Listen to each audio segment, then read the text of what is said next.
The search for a decent trail running shoe continues. The North Face Vectiv Enduris 2 is marketed as a high level of protection running shoe with good traction, neither of which is true. These shoes are going to fall apart. Traction, lackluster. 3.5mm lugs, are you kidding me? High traction. The North Face Vectiv Enduris 2 were an eye-watering $190, which is the premium price in the trail running shoe market. The benchmark in trail running shoes used to be the Nike Wild Horse 7, $130, $140. Still, in my opinion, overpriced. Trail running shoes should be $100, but because trail running is so damn popular, shit's getting crazy. But $190 for the North Face Vectiv Enduris 2 is beyond ridiculous for what they are. The lockdown of your foot in the North Face Vectiv Enduris 2 is terrible. You will find your foot moving all over the place, rising up with every step.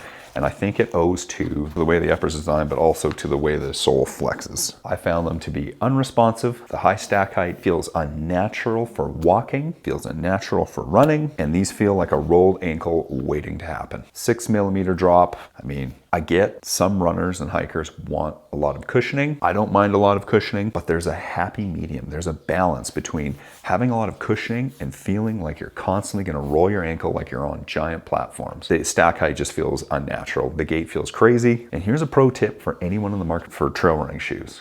If you're new to this game, or even if you're not, your trail running shoes should be comfortable hiking in. If your trail running shoes are not comfortable hiking in, they're not good for long distance running. Plain and simple. A good trail running shoe like the Nike Wild Horse 7 is comfortable for a 50-kilometer hike, a 10-kilometer climbing approach, or a 50-kilometer trail run. All of the above. A running shoe, to have a positive review, it needs to be like the Wild Horse 7, where you can do a climbing approach. You can go for a long hike. You can hike a mountain. You can walk a trail. You can wear them at work. You can go for a 50-kilometer run. It needs to do everything. That's not a big ask of a trail running shoe. The North Face Vectiv Enduris 2 will do none of those things. These are not comfortable for walks longer than 5 kilometers. These are certainly not comfortable for runs longer than 5 to 10 kilometers. They are not good for hiking.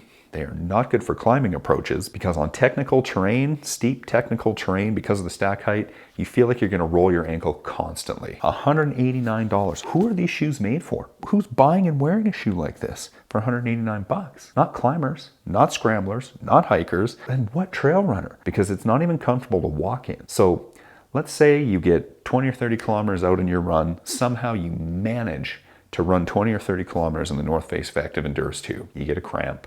You roll your ankle and now you have to walk. Every footstep feels unnatural and shitty, and now you're stuck walking in these things for miles and miles, kilometers and kilometers. Nightmare scenario. These shoes are not comfortable. Maybe, you know, they just shouldn't exist. North Face Vectiv Enduris 2, in my opinion, should not exist. They're just not a comfortable shoe. I don't see who would be able to use these for anything productive